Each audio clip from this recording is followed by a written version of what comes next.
Hello, my name is Ian Hawkins. I'm the head of content here at Swoop. Question for you as a business owner. Is cash getting tight just when you need to invest in your business? Money never seems to be there when you need it. Fortunately, at Swoop, we are past masters in finding funding when it's needed most. Today, we're looking at debt repayments, which can be a drain on a business's working capital, and ask when a company should consider refinancing or debt consolidation. To help me sort through the pros and cons, Sam Lockwood, head of credit at Swoop, is here to give me his expert opinion on all things debt related. Sam, great to have you with us. Thank you. Yeah, good to be here. As individuals, we might be wary about getting into debt, but it seems to be part and parcel of operating a business.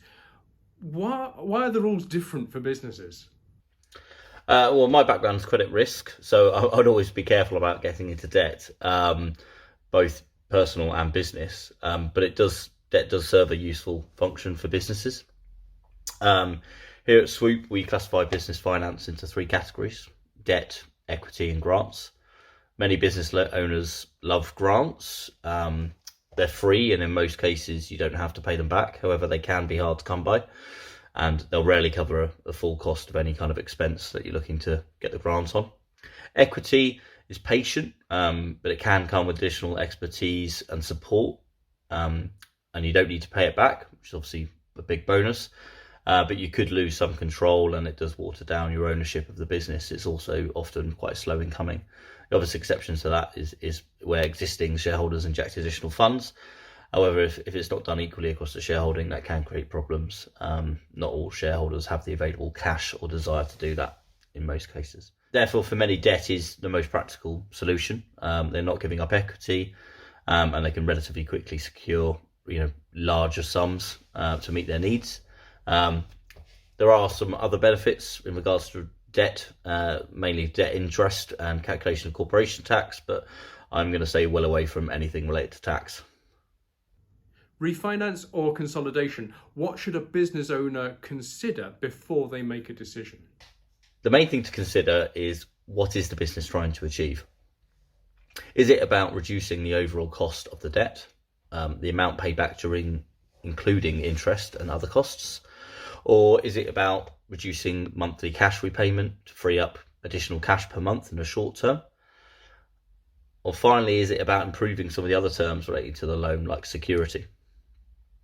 It's important to be clear about the main driver for a refinance or consolidation, as although I'm sure businesses would like cheaper debt with lower monthly debt repayments and less security, the majority of cases, only one, maybe two of those readily available as a result of refinance or consolidation.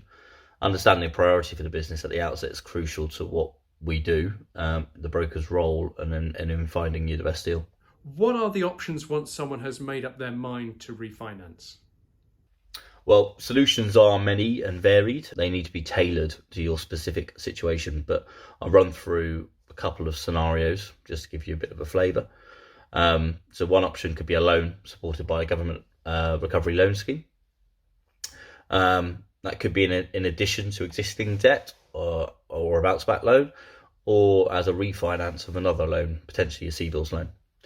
Refinance of a CBILS loan should reduce monthly repayments as the loan is kicked out by an additional year or so, maybe even two. There's also 6 to 12 month interest only options available in the market, which can further reduce short-term monthly cost. However, it's unlikely to be cheaper overall. There's going to be a new arrangement fee to pay, and interest will be paid for a longer period as well, obviously because it's over a longer period of time. Noting that there's no personal guarantees up to $250,000 per loan.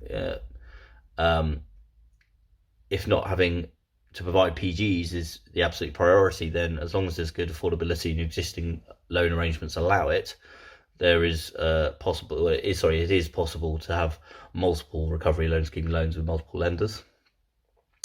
Another option to be considered would be something like a secured revolving credit solution. This could be secured on a residential property, either a main residence or an investment property that's sitting in the background, owned by one of the directors. This is effectively a loan you can repay and redraw up to an agreed limit. Now, although security, as I say, is required here, The rates and flexibility of something like that are going to be much better than other options. Monthly repayments are kept to a minimum, preserving cash in the business, as its secured interest rates are much cheaper than unsecured loans. And again, it comes back to priorities for a business, and what really needs to be achieved by a refinance or consolidation request. An invoice finance facility backed by a debtor book, partially or fully refinancing some historic debt and providing additional day-to-day cash flow back into the business is another option.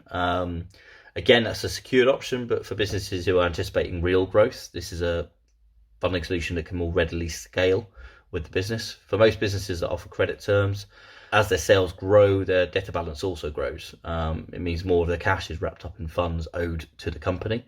Releasing that cash can help businesses. You can secure discounts on stock purchases, or maybe even through early repayment of other debts, or even you can use additional cash for increased marketing spend to help drive sales. So there's a few bits and pieces you can use that cash for. It's a really competitive market, the invoice finance market. There's a good number of funders keen to deploy capital. It's also a market that was impacted strongly by CBILS as funding lines were paid down or cancelled. So it remains a really good option for businesses who trade with other businesses on credit terms. I mean, ultimately, there are lots of different options out there, and this is what we do. The main thing, as I said before, is to be clear about what you're trying to achieve and what's important to you. I mean, that's what we're here for. We're here to help. Sam Lockwood, thank you so much for your time today. Thank you, Ian. And if you want to find out more about what your options are, by all means, drop by swoopfunding.com and take a look around. My name's Ian Hawkins. Thank you for watching.